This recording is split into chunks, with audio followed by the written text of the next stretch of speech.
have about 30 members of the audience now and increasing.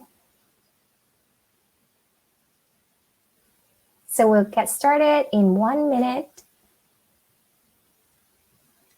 All right, yes. Hi, everyone. Let's start the session. Want to introduce myself. My name is Phung. I'm a manager in climate at Business for Social Responsibility.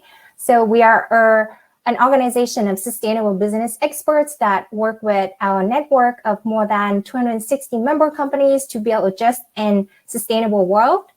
And before coming to BSR, I work on a USAID sponsored project, more like a program to reduce emissions from deforestation and forest degradation in Southeast Asia.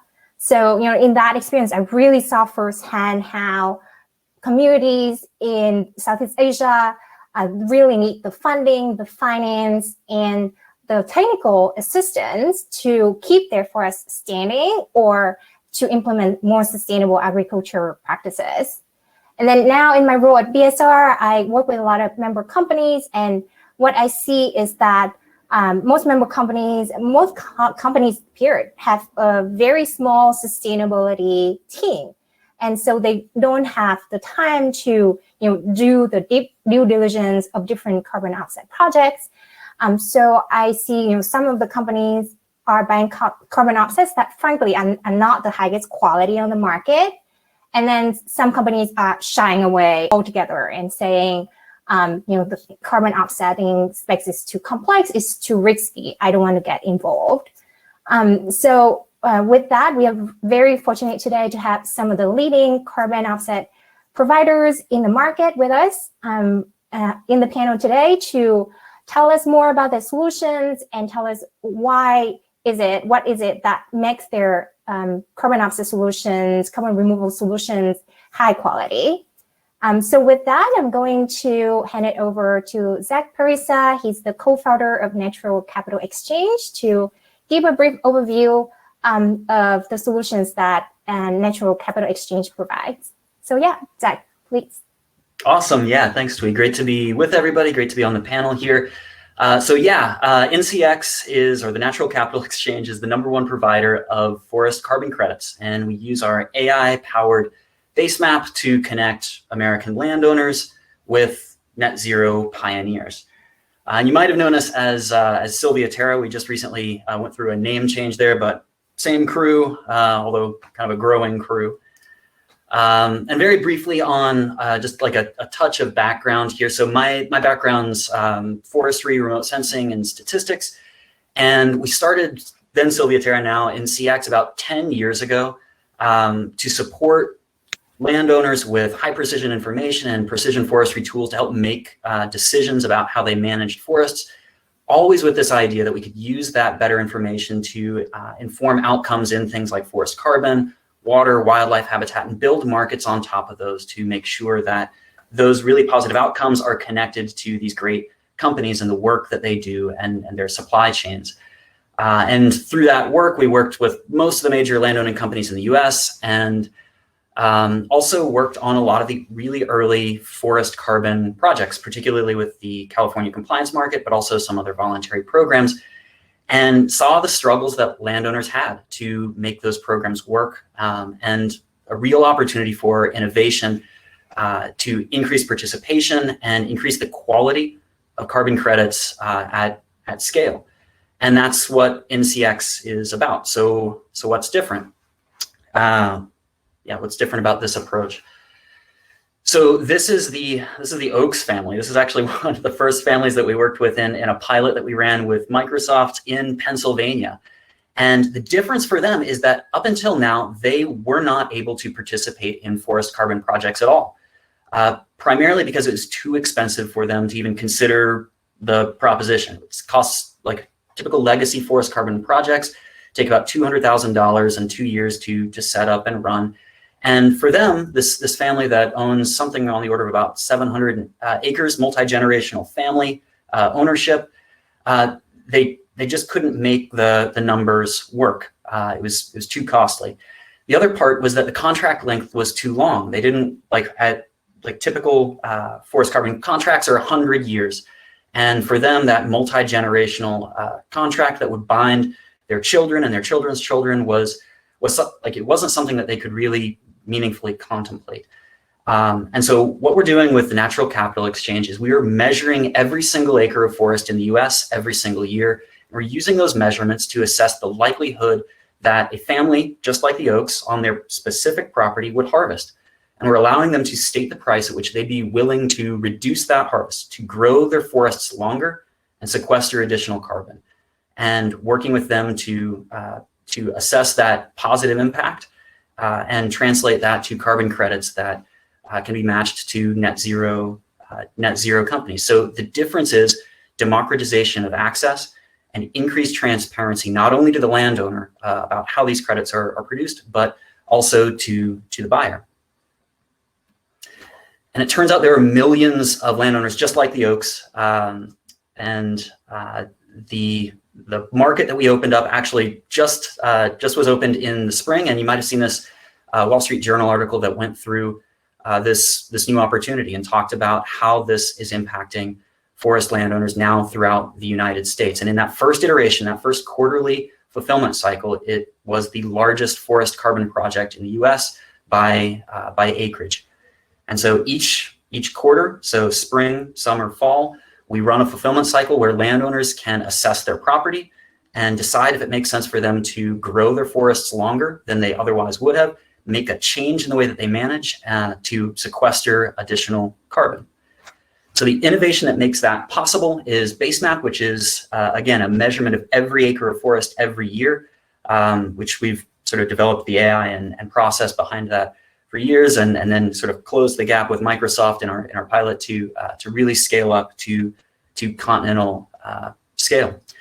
And the key with this information is it dramatically increases participation and lowers barriers of entry for landowners. And when you do that, when you get the incentives right, this is the kind of thing that can happen. So in our summer session after our first run, we had over 13 million acres of landowners assess or enroll in the program, and about 500,000 tons of carbon sequestration that we anticipate being completed, payment on delivery at the end of a 1-year term. So that's a 5x increase.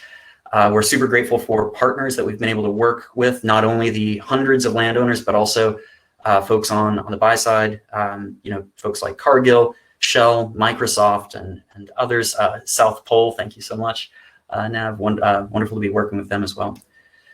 So we're now open in the entire US. So every single landowner in the US can easily enroll in this program at no cost to them. And the cool thing about this is that we can connect neighbor to neighbor, the net zero companies to the communities that they work in and around with these forests and forest landowners that can make a positive change right now. We track wildlife along with all of this and dial that in for measurements that can be connected to these carbon credits, clarifying the positive impact beyond just carbon into the social good and environmental good for these species. The point here is that we're connecting companies directly to these landowners and directly to quality carbon units that can scale right now, because we need immediate impact to begin to bend the arc on climate change. And one of the key ways to do that is to democratize access, making it possible for everyone to be part of the solution. And that's the point. We have a booth. We'd love to hear more from you. Excited to kind of dive in on questions. Yeah, thanks. Thank you so much, Zach. And I'm sure a lot of the members of the audience have attended previous sessions. So you have heard Microsoft talking about how they issued an IFB. They received proposals of 55 million tons, and then in the end, only 1.5 million tons qualified for their carbon removal criteria. And Zack's company, Natural Capital Exchange, is one of the ones that qualify and get funded by that first RFP from Microsoft. So with that, I would love to turn it to Angel from Indigo to talk about your solutions with soy carbon. Angel, I think you're on mute. Thank you. I'm just getting my my actual screen sharing going here, and so I will share just a moment so you can see. All right, so thank you so much for having me be part of this panel. I'll be speaking really briefly about who Indigo is in our carbon program a little bit, and then we'll be looking forward to answering questions that come up during the Q&A as well. So Indigo is a company who we're always been focused on harnessing nature to help farmers sustainably feed the planet. And we do this by really focusing on growers first as our primary stakeholder, and really focus on all of our system of offers are focused on improving their overall profitability.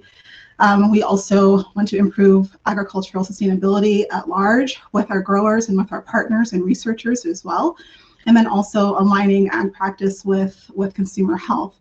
And so we meet this goal like as a global company. So I'm based in Boston. We have commercial headquarters in Tennessee in the southern US. We also have headquarters in Brazil and Argentina and Switzerland and also India. And ultimately, we work towards these three mission areas by helping our growers adopt a system of practices, because we believe that the solution to some of agricultural's problems is a system-based approach to broad innovation. And that includes a grain marketplace, a transport system, biologicals, so microbiome products, as well as our carbon program, which I'll talk about in just a second. So Carbon by Indigo is all about supporting and rewarding growers for adopting beneficial land management practices that they would not have adopted otherwise if they had not been participating in our program. And so ultimately, these are practices that are evidence-based to remove CO2 from the atmosphere, to help to mitigate GHG emissions. So carbon dioxide, yes, but also nitrous oxide and methane is also really important to keep in the scope of our project, as well as improving soil health. And ultimately, we're connecting these efforts with organizations that are looking to offset their emissions by purchasing verified carbon credits. And there's been a lot of increased interest in this area and a lot of recent publications talking about the potential and some of the complexities around using agricultural soils as a climate mitigation solution. And some of those I've just captured here, where really briefly we know some of those include like really high costs of measurement and verification. There needs to be a lot of additional research. We know that there's potential there, but the protocols that exist, some of the research might be a little bit early depending on the type of practice, the type of soil, the type of region a grower is in. And so we need a lot of data. And then there's also like limited to no financial incentive for some growers to change their behaviors. And growers bear a lot of cost of making these transitions to novel practices that are financially prohibitive for some growers, unfortunately. And so what Indigo Carbon does is we help to address some of these challenges in a couple of ways, where our credits are issued through registry-approved methodologies from the Climate Action Reserve and Verra. As a matter of fact, as a shameless plug, we just published a paper just last month about how we have implemented the soil enrichment protocol through Kaur within our project, and how we see novel technology and research and partnerships with, yes, scientists, but also buyers and investors to help scale this agricultural carbon market more thoroughly. And we also get more into the nitty-gritty details about our methodology there as well, which I'm happy to briefly discuss now or later. We also leverage technology to help to get us the data that we need to build this and scale this project, and also to support farmers. So for example, leveraging remote sensing, we have a very strong remote sensing and geoinnovation team that helps to support our very intensive manual data collection process, to support the verification process around practice adoption and whether practice actually happened, for example, on every acre, every single day. And we're also doing an additional research program on many of our acres to understand, what is the next step? How can we move the needle forward when it comes to new practices? And of course, we're accelerating the adoption of these beneficial practices through payments to our growers. And so I just really wanted to show some of our growers who are participating in Carbon by Indigo. These are US growers in the South and also in the Midwest. So far, at the beginning of this year, we had over 2 million acres that were enrolled in Carbon by Indigo. And it's really company commitments that are catalyzing their changes. because these growers depend on mission-aligned companies to support their transition. And just to give an example here, one of our growers, Adam Chappell in the Mid-South here, actually had a huge problem with pigweed on his operations and moved over to using regen practices, cover cropping, going to no-till, not using fertilizer and pesticides to help to combat this really invasive and recalcitrant weed, and found that that worked for him the best. And so he's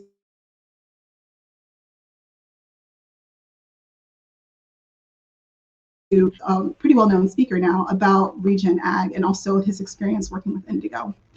And so finally, I'll just end here for now on some of the companies that are supporting Indigo carbon grows through adopting our regen practices. And I look forward to answering more questions about Indigo and our methods as well later on in the session. Thank you, Angel, for giving us an overview of your stored carbon solution. And I want to remind the audience to please put your questions ideally in the Q&A tab, because then you also have the ability to vote the questions that you want to be asked the most. So please put your questions there so that we can voice some of your questions when we get to the Q&A portion. So with that, I would love to turn it over to Nav of South Pole to talk about South Pole, the various things you're doing around carbon offsets, carbon removals, and especially what you're doing in terms of partnership and your new initiative around carbon removals. So go ahead, Nav. Yeah, it's nice to be here, and thank you for having me. So hi, everyone. My name is Kilroy. I'm a business development manager with South Pole. And South Pole's mission is to accelerate the transition to a climate-smart society. We work with businesses and governments across the globe and to really promote climate action. Our company was started really as a carbon project developer. That's the roots of the company. It was back in 2006, and we just were very proud to celebrate our 15-year anniversary this year. But since then, we've really grown to become our leading provider of climate solutions for private, public, and nonprofit organizations. So we support our clients through what we call our climate leadership journey. So that's helping our clients understand what their climate impact is at the current moment through greenhouse gas accounting, to helping them build their vision through setting targets and net zero ambitions, all the way to helping them develop and implement roadmaps to help achieve that climate ambition. Part of that is also supporting climate finance action. And so as a leading product developer, we have nearly 1,000 projects globally, and they range in various different project types. And we work with our clients to really provide a curated and diverse portfolio of projects to work with. At this time, what we're really starting to focus on is also the future.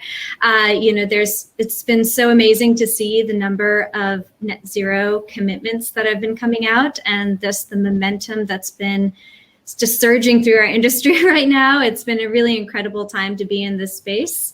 And a part of that, though, is just the challenge of how we're really going to get to net zero. And that's something we're really starting to focus on. When you look at the IPCC reports, the only way to really get to net zero at this point in time will be through carbon removals. And, all from our perspective, all offset technologies are really important. They play a really vital role in our fight against climate change, and also realizing that there's right now not quite a market around carbon removal, specifically around technological removal. So one of the initiatives that South Pole has moved forward with, we just launched it in partnership with Mitsubishi Corporation last month, is our carbon removal purchase facility.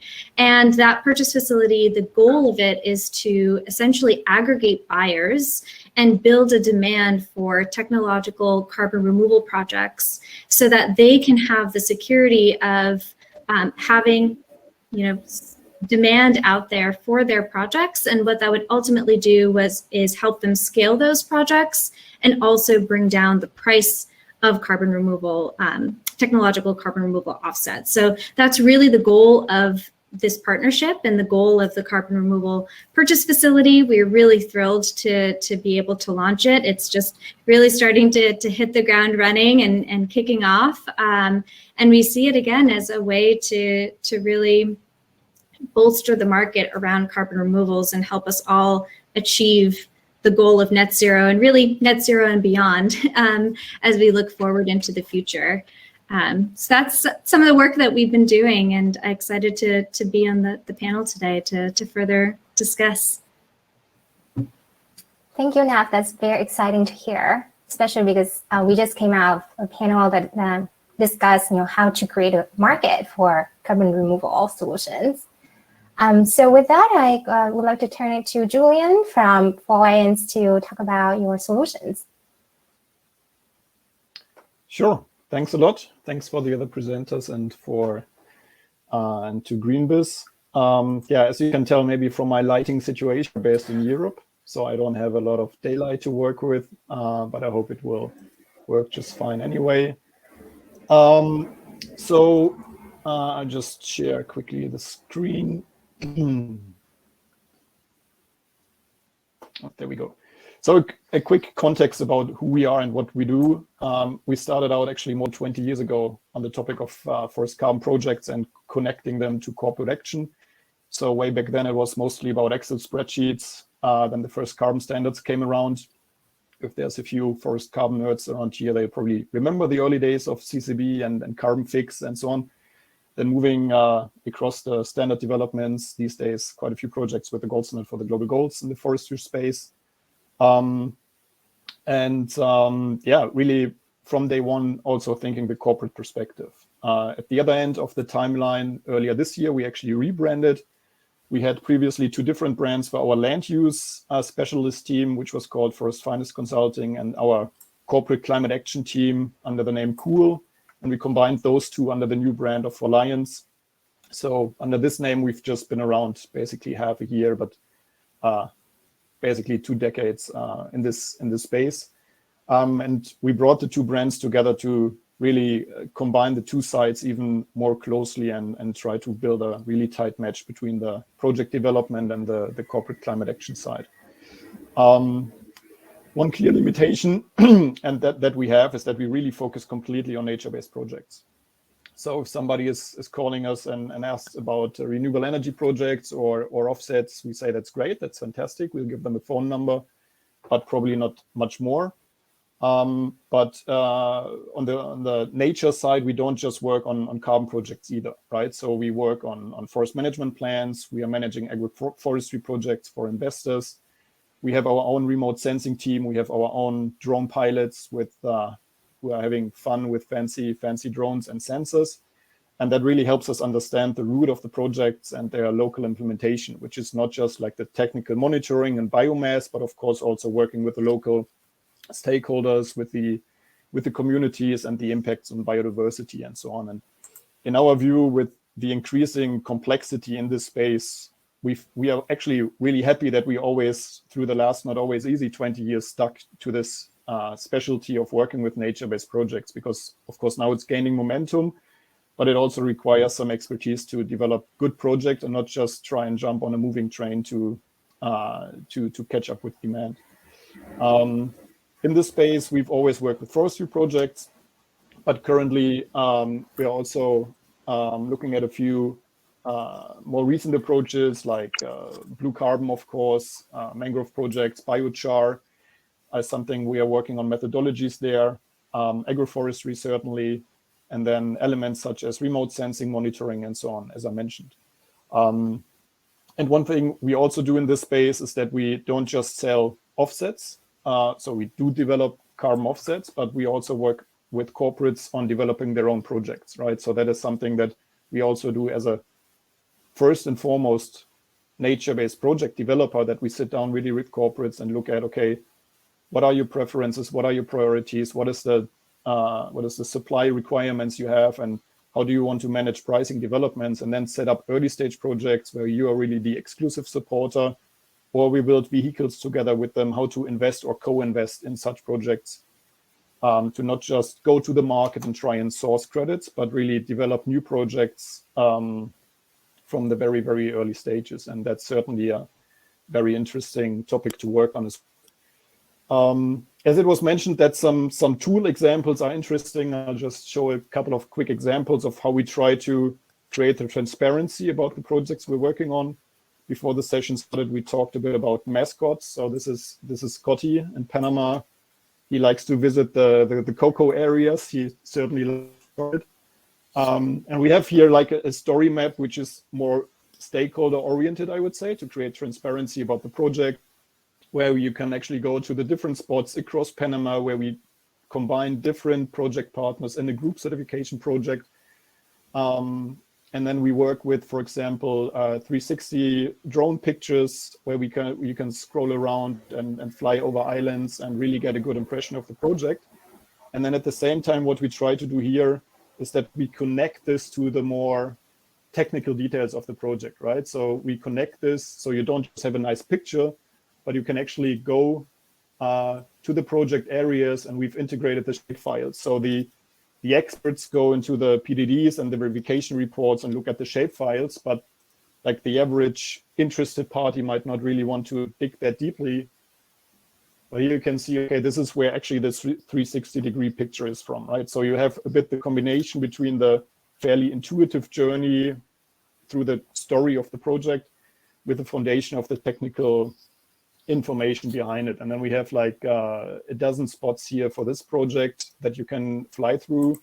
We also work with our corporate partners to create story maps for their portfolio, where one company might have such a journey with maybe 5 or 6 different projects. So they can really transport to their stakeholders, which projects are we working with? Why have we chosen those projects? What are the principles we are focusing on to create this transparency?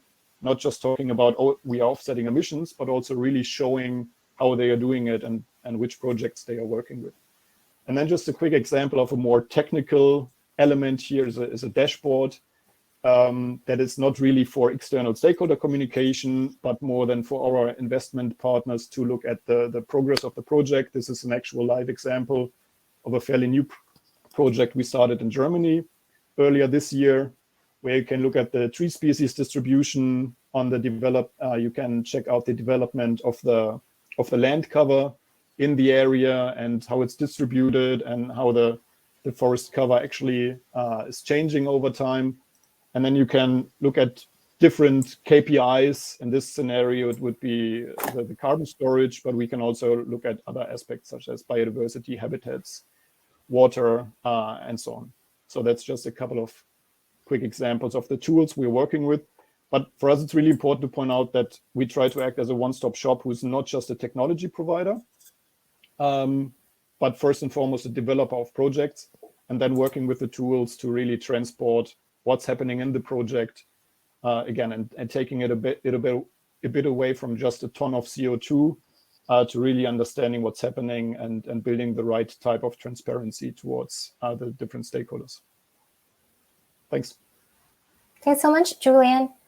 So to start the discussion, I want to ask this question that I'm sure most of the members of the audience are asking as well.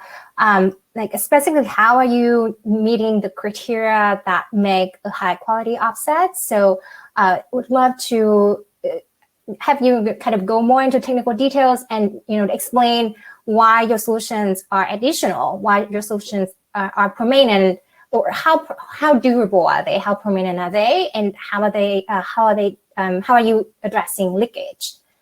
So Zack, do you want to start? And then maybe after that, the other panelists. Sure. Yeah, it's a big question. I'll try and move through it so quickly. So yeah, 3 big pillars on quality when we're talking about carbon credits. So the first is additionality. So one of the key elements for us is being able to assess on an acre by acre, site by site, landowner by landowner basis, the real likelihood of harvest. So not only assessing the standing carbon on a given property, but also the economic incentive those landowners have, or what markets exist for them, that are incentivizing them to cut timber to move that carbon off of the site, and to assess the likelihood that they're actually going to partake in those markets. So it's that level of greater information that allows us to better assess each landowner and better clarify the likelihood and therefore the additionality of their commitment to or delivery of additional carbon at the end of the 1-year term.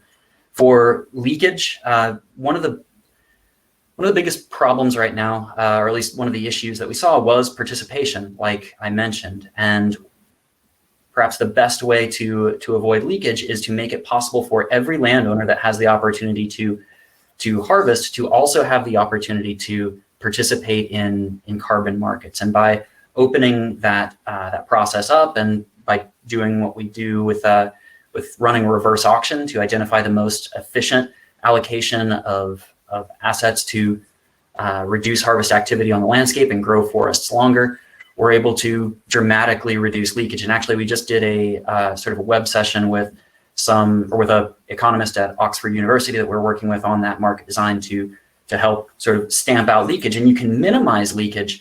You can't fully eliminate it, but the idea is to minimize and then measure and incorporate that into the full accounting of the carbon credit to make sure that it is delivered whole at the end of the 1 year. And the last one, permanence, that you asked about, Thuy, that's one of the biggest and most important innovations of this approach that we've been developing, and that now we're putting through certification with Vera. It's been concept note acceptance, and we'll have that through working on public review here shortly. But the idea is actually really, really simple. Normally, when we think about permanence, we think about, when we release 1 ton of CO2 into the atmosphere, it produces a long stream into the future of damages potentially to society. And we normally deal with that by sequestering 1 ton of carbon for 100 sequential years. And that's problematic for a lot of nature-based solutions, because these are dynamic ecologies. These are disturbance ecologies, and we see that in the news when we're talking about fire. We know that to be true. Like in Pennsylvania, there's a certain insect that attacks trees typically, and so people don't expect forests to be around forever on every single acre, and yet they can still be really helpful in sequestering carbon. So the question is, how much carbon pulled out of the atmosphere, even for short periods of time, can be brought or can be understood to be equivalent in climate impact? And so we already do this type of accounting with global warming potential, where we know methane is shorter lived in the atmosphere, but has a higher warming potential. So really, we're just doing the same with carbon credits here. That's the simple part, where instead of having people commit on for 1 ton for 100 sequential years, it turns out that if you remove 20 or about 20 tons of CO2 from the atmosphere and hold it even for a period as short as 1 year, that has equivalent climate impact to 1 ton held for 100 years. And so that's it's ton-year accounting. Thank you, Zach. Yeah, that's a very interesting and innovative concept of ton-year accounting. And an analogy I think of it is about money, right? We all know that the money we have today was more than the money tomorrow because of discount rate. And so similarly for carbon, the carbon removal and the carbon emissions that we can reduce in the short term, it's very important for us to get to having global emissions by 2030 and then get to net zero by 2050. Absolutely, yeah. It's really about that high magnitude early on. We know we're in a critical decade, and natural climate solutions can be a huge tool that's shovel ready right now to help bring down CO2 concentrations in the atmosphere. And yeah, it's an efficient way to have equivalent impact and have de-risk the sort of the question of permanence over that 100-year period down to payment on delivery, delivered, complete, irreversible in 1 year. Thank you, Zach. Yeah, and I would love now Angel to comment on this question, and especially on the durability or permanence questions, right? Because a lot of people are worried that the farmers will change their practices, and so the carbon sequester in the soil will be emitted to the atmosphere again. So how do you address that? I'm sure that the farmers don't sign 100-year contracts, right? So yeah, how do you address that issue? Yeah, that's a great question, Thuy. Thanks. So first, just want to for back up just a second and say, like, we audience members, I'm sure, know that high quality offsets like have to maintain.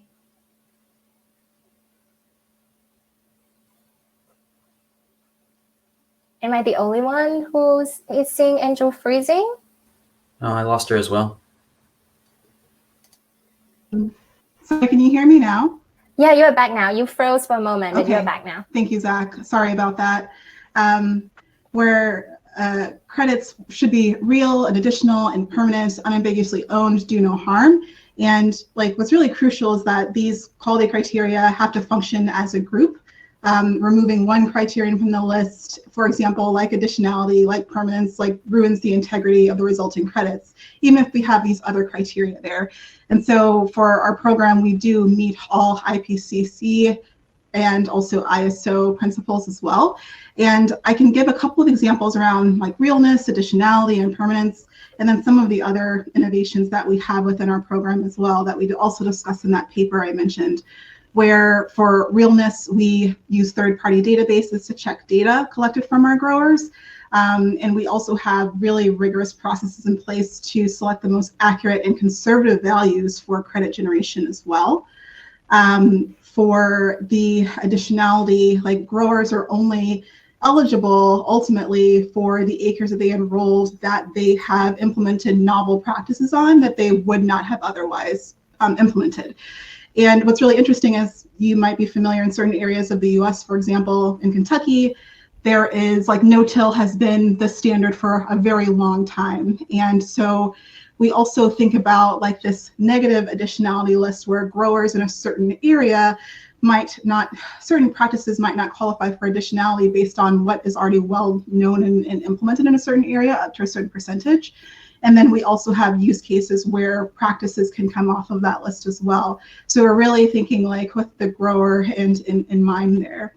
And around permanence, yes, we actually do follow our protocol where the CEP Climate Action Reserve protocol we use for our project requires permanence of at least 100 years from the first issuance. But there are reversals that will happen, as Zack mentioned. So those might be avoidable reversals or unavoidable reversals due to catastrophic events like fire, like flooding, for example.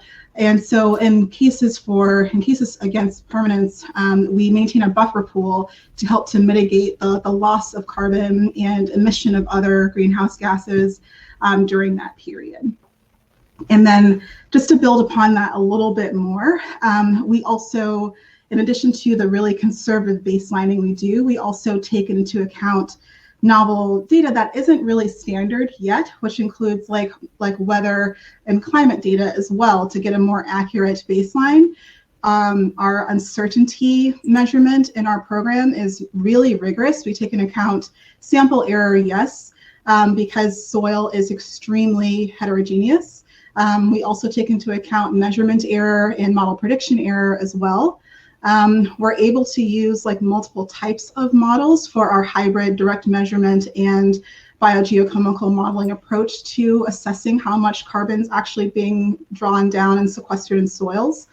And then also our growers can be rewarded for many different crop types and practices, as well as adaptation and stacking over time, but only through credible quantification. So yeah, I'll stop there, and I might need to refresh my feed just to make sure I can hear you, Thuy, so I might disappear for just a moment. Thank you, Angel. And Julian and Nat, do you want to comment on this question of how your solutions are meeting the various quality criteria? Yeah, I mean, happy to jump in, and I guess starting maybe with the permanence aspect, because of course we know that is a very, very present element of the discussion around especially nature-based removals. And I think that goes back to the point of, do you consider these projects as just carbon projects, or is it like a larger ecosystem you're working in, where the actual, even the lifetime of the carbon projects, which might be 3 or 4 decades, is not what you're going for, right? So it's not about, in the typical example of a reforestation project, where it's not about planting trees, but it's about creating forests that last for generations, and taking that into consideration in the way that you set up the project, and not build the incentive around plant as many trees as you can as quickly as possible, get the revenue for the carbon, carbon project ends, all right, job done, move on. That's not the idea, right? And that goes back to the point of really thinking that through and not like seeing it as a just as a monitoring exercise of biomass, but really about how do you implement the project on the ground so that this scenario is the best case scenario actually for the situation locally. So that when the trees that you're generating the carbon revenue for are in their cycle and might not last more than 100 years, even though you don't generate additional carbon credits, the forest remains and new trees are growing and so on. And so you actually create this permanent buffer there.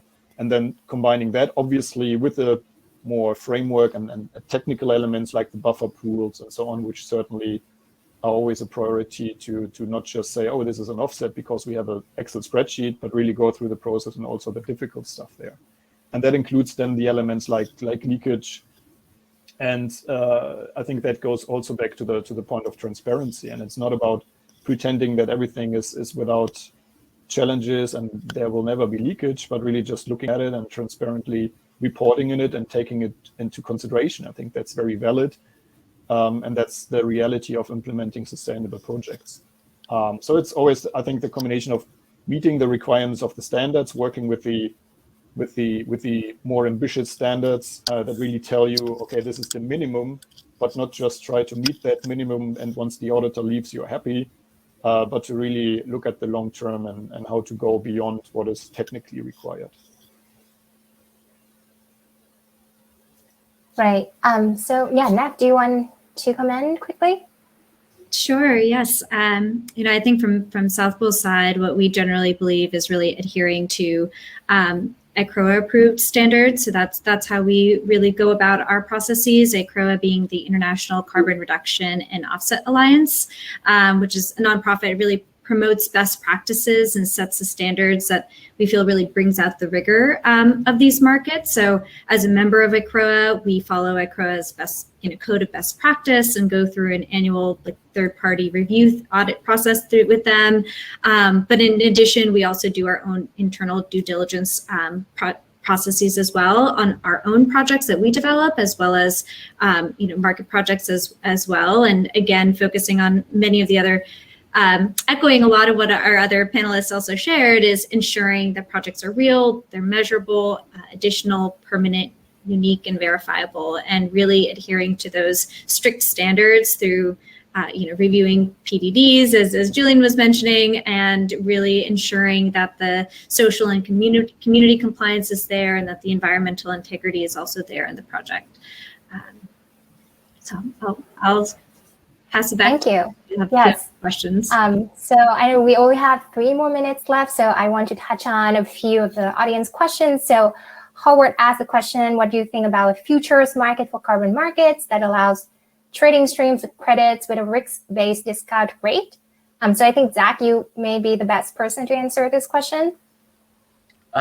Sure, I'll chime in and others can weigh in too. So I think there's incredible work being done, great work being done right now with the Task Force for Scaling Voluntary Carbon Markets that I think is laying the groundwork for this type of potential outcome. And we are going to need to bring the power of markets to bear on this problem. And futures options like the financial technology that we've seen be effective in some other areas with some other commodities.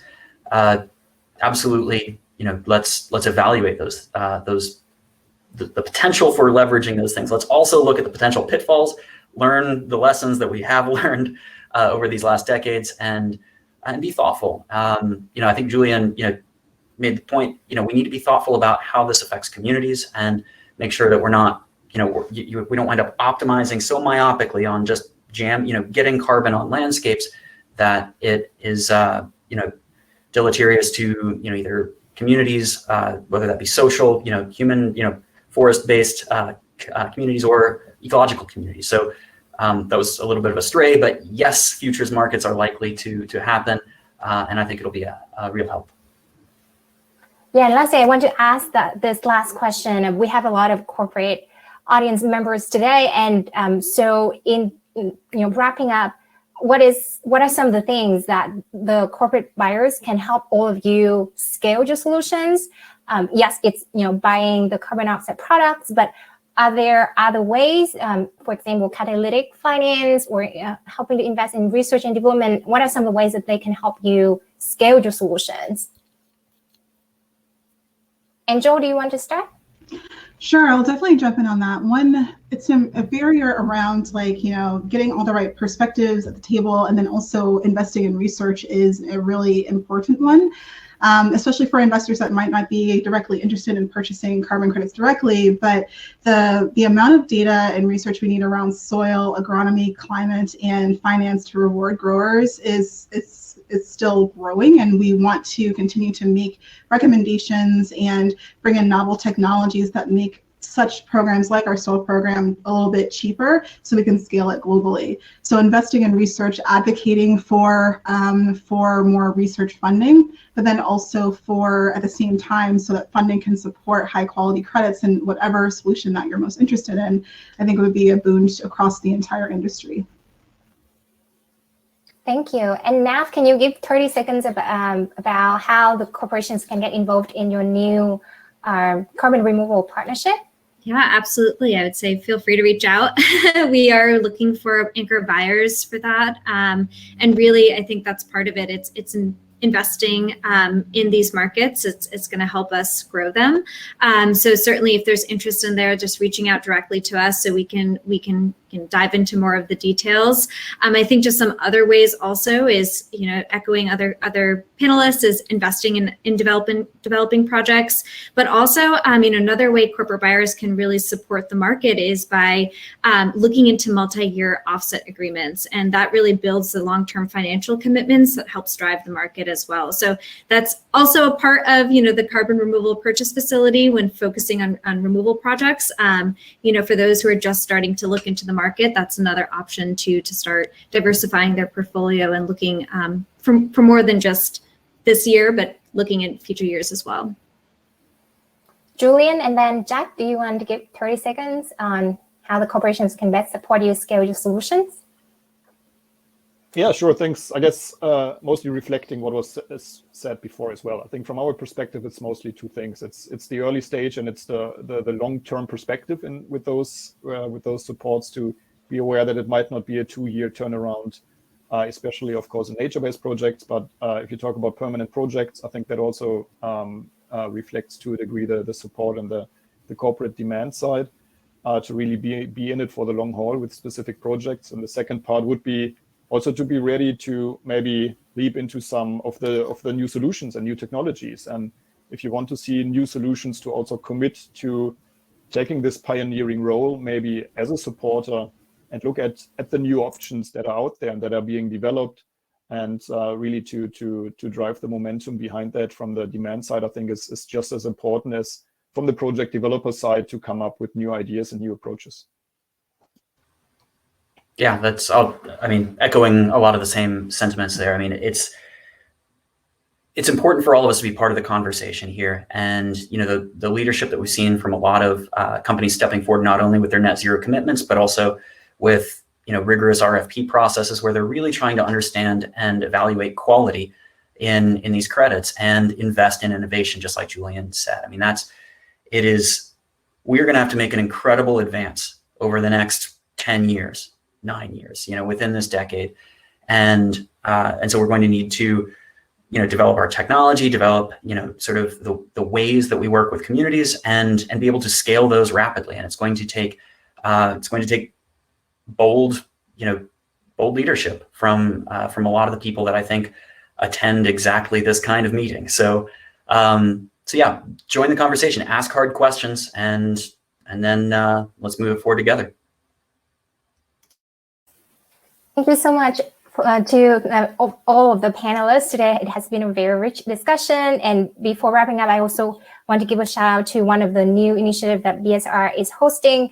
So a lot of corporations are having the same questions. So we have a few companies, Microsoft, Salesforce, and Amazon, and Netflix, who are saying, well, it's a lot more efficient if we all come together in a platform learn about the carbon offset, carbon removal specs together and decide which are the highest quality solutions that we want to make investments in. So this is a new alliance that we just launched a month ago. It's called the Business Alliance to Scale Climate Solutions. I think EDF mentioned it in their session yesterday. So please check out this website, fill in the form if you're interested, and we'll have more learning sessions like this on that from that initiative as well. So thank you again to all of the panelists and all the audience members who have been here with us today. Thank you and bye-bye. Thanks, everybody. Thank you. Take care. Bye. Bye. Take care.